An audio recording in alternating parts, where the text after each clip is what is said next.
What does a growing CPG brand stand to gain specifically? So we've covered the macro trends. I want to dive in a little bit deeper. So startup CPG brands have their own unique concerns.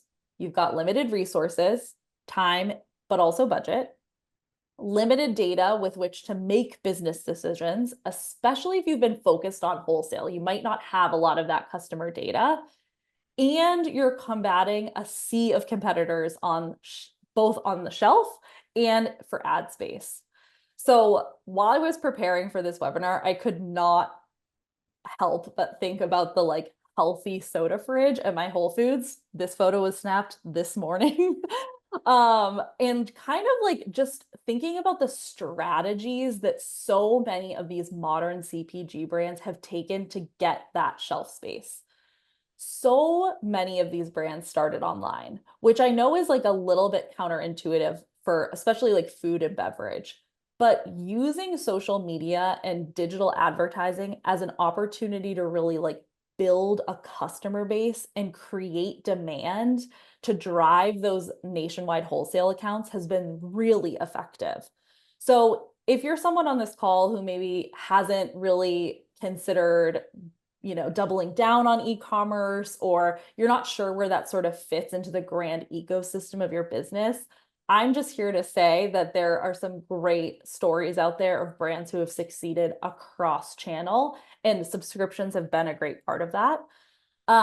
So rather than sort of seeing that strategy as like digital versus retail, successful modern brands have kind of proven that e-commerce gives your product the context, allowing you to meet those best fit customers and generate demand away from your competitors to stand out on those crowded shelves.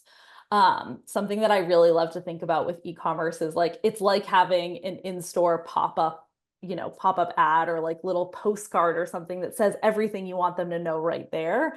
Although, I'm no stranger to Googling a brand while waiting in line at Whole Foods. It's a cool opportunity to just tell your story.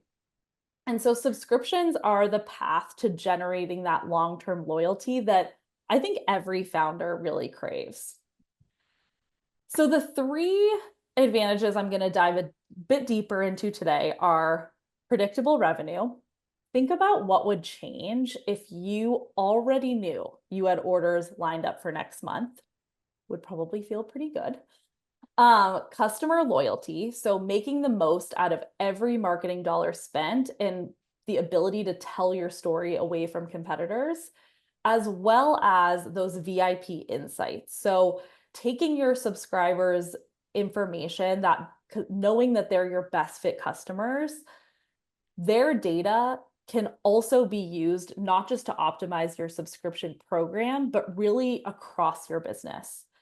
So out of curiosity, before we go any further, I'm curious which of these sounds like your like business scaling dreams. Are you like money is what we need to scale? Are you interested in the data? How does it feel to like build that customer loyalty? Just curious to hear before we move any further. Yes, Ashley speaks the Ashley. truth. Money, money, money. Yeah, exactly. I love it. Okay, cool. Well, that definitely helps because subscriptions are certainly a great way to build um, predictable revenue. And I love that we have some data folks in here. I'm a data gal myself. But if you're investing in building an e-commerce experience, or you're spending that precious marketing budget on acquisition, obviously you want to see a return on that investment. And as we've discussed, subscriptions make that really easy. Here's an example of, an anonymous one of our brands to show the difference that investing and growing a subscription program can make annually when you take non-subscription programs 0% versus getting up to about 60% subscription online. So with subscriptions, you're reaping that recurring revenue every month. You have orders placed, you kind of understand a bit more, you can plan a bit further. You can plan your inventory, you can plan your team expansion or invest in product development. And you know who really loves predictable revenue? Investors.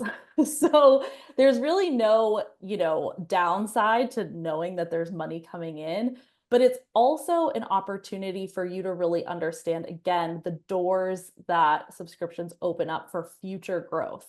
With your subscribers being those loyal advocates and investing in them, that will have a tangible impact on your GMV growth brand wise.